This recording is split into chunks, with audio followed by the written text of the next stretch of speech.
Now, I promised you at least once a season I would take a particular concert and go through the music with you, with the members of the orchestra or players on the stage. And tonight, we're going to do just that. In 1719, Bach wrote 6 concertos for diverse instruments. Now listen to this. He wrote them for this guy, the Margrave of Brandenburg, who is totally forgettable.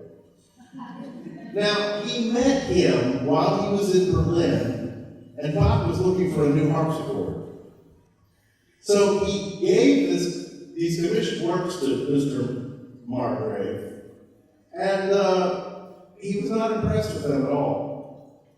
And they were masterpieces. As a matter of fact, Bach wrote this very, very famous inscription on the beginning of the first Brandenburg concerto in French, and it's about half a page long. It's a very, very famous dedication.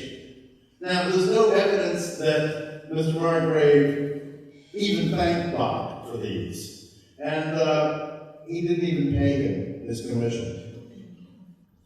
Then, his wife, after this guy passes away, sells the 6 Brandenburg Concerto manuscript of J.S. Bach for $22,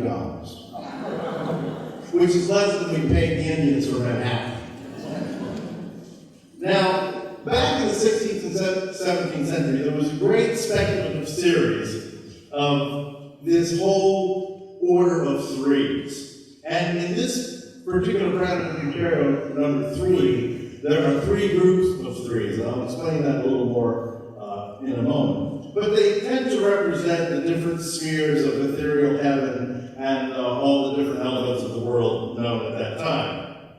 Now, corresponding to these microcosms were the major divisions of man, the intellectual, the spiritual, and the elements of the corporeal, the intellect, soul, and body, if you will, and that would take a whole other bottle of wine to even think about it. So what I would rather do is talk about the music itself. We have 3 groups of 3 violins, 2 cellos, and 3 violas. Now, unlike other concertos, where all the violins essentially play the first part and the other group plays the second part, everybody that's standing up has a different part written in front of them. So it's a real concerto grosso style. Now, in this concerto grosso, we have what we call the concerti and the ripieni. The ripieni is the full group, and then you have the concertino, which is the smaller group. Well, this is so integrated that you can hardly tell what is what. And number 3, the Brandenburg number 3, was written for strings only. It's a very unusual combination of solos versus the entire ensemble. Now, in the first movement, it's not in sonata form because that hadn't been invented yet. So, but it's what we call a Fortspinnung, which is a German word that means spinning forth musical motives in sequence, where they change perhaps periodically or by simple repetition. And I'll show you what I mean. Now we're going to play the first theme by the violins. It's a rather cool theme. It's built on the G major chord, but it just rocks back and forth to the note below it. I'll show you.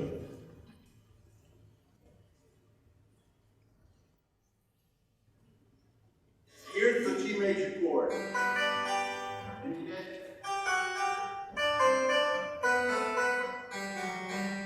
So he takes the notes of the chord and he rocks back and forth to the note below it. So let us play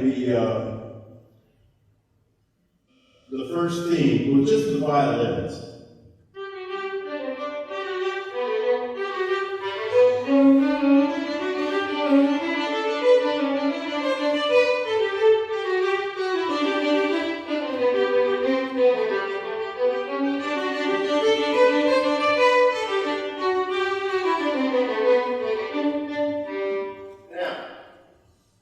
They all play the same. That would be the ripieni part, the full part. And we're going to add the violas, and I want you to hear how Bach actually labors this theme. So first the violas.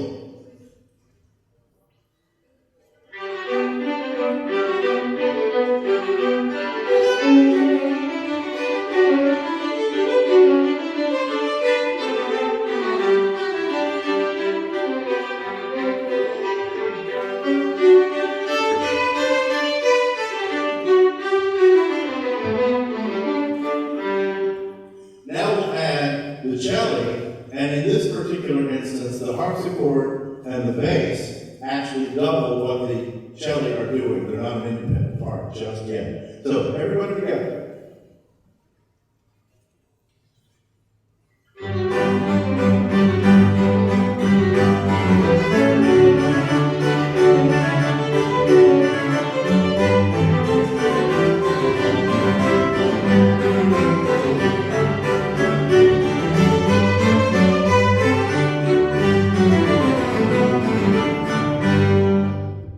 So you see how Bach layers those three together, and it's just so vitally exciting. Each part on its own, to me, is just, it has such a groove to it that I get excited just hearing just the violas by themselves. So, pardon my exuberance, but it's all Bach's fault. So, what happens now is I want you to hear how he splits up the three groups, and I'm going to call these my 9 archangels. From one to the other, and you'll be able to hear how he then puts space in between them in order to have sort of an antiphonal idea going on. So let's begin on measure 8, and we'll just play 4 or 5 more. Everybody, measure 8.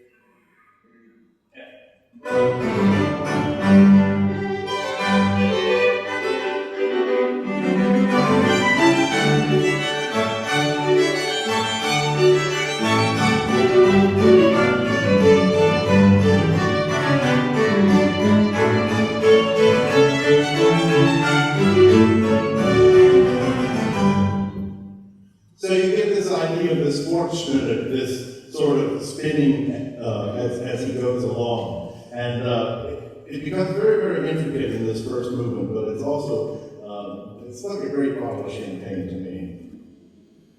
In the second movement, it's solely a cadenza, solo cadenza for the harpsichord. And after she's finished, the strings come in on the very, very last 2 chords of a Phrygian half cadence. Now, does anybody know what a Phrygian half cadence is? No, well, I don't either. So, but it sounds good. No, it literally is. It's a certain key that gets us into the next movement. And the third movement begins exactly on the same notes that the first movement does, but instead of using an arpeggio, he uses a scale. Catherine, just play the opening, the opening.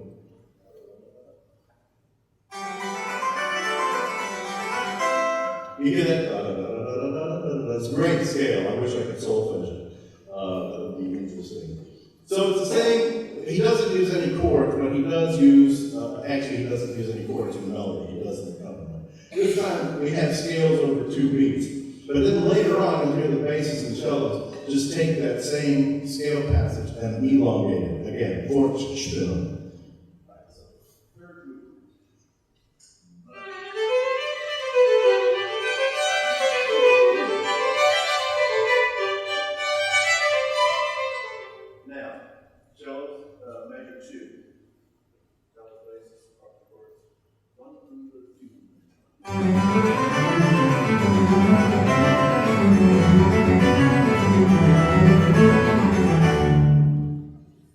So you see how he spins that scale passage when the basses and cello comes in. It becomes even more intricate. And I said he uses chords, and he does.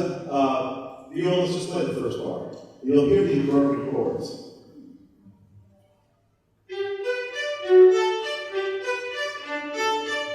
That's it. So you'll hear the chords against the scales. And the second part, actually the third movement, is a 2-part binary dance form. But it's unusual because the second part is about 3 times longer than the first. So I hope you enjoy this performance of Bach's Brandenburg Concerto number 3, and I wish I could identify that score from 22.